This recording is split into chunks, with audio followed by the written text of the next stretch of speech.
In the shop. Mu iduka. Hello, young boy. What's your job?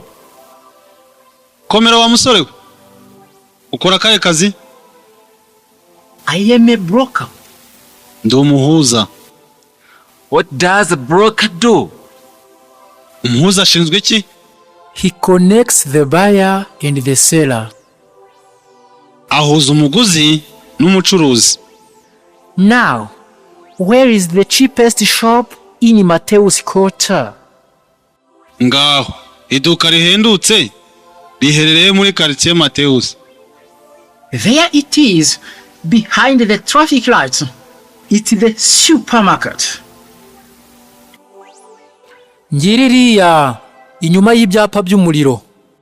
Iryo duka ni supermarché. What can I find there? Ushobora kubona mu iki?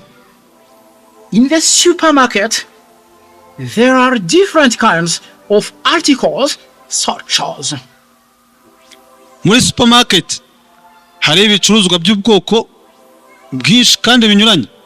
Ibyo ni nka shoes and clothes, inkweto n'imyenda, food items, and many types of drinks, ibiribwa n'ibinyobwa by'amoko yose, kitchenware, ibikoresho byo mu gikoni, construction tools, ibikoresho by'ubwubatsi, bed sheets and blankets, amashuka ndetse n'uburingiti, bags and mattresses, amasakoshi n'amagodoro, electronic materials, ibikoresho bya elektronike, spare parts of vehicles, pièces de rechange z'amamodoka, radios and flat irons,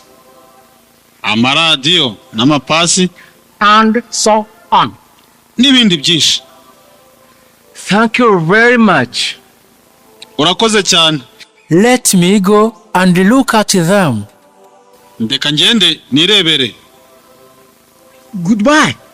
Have a nice day. Urabeho, ugira umunsi mwiza.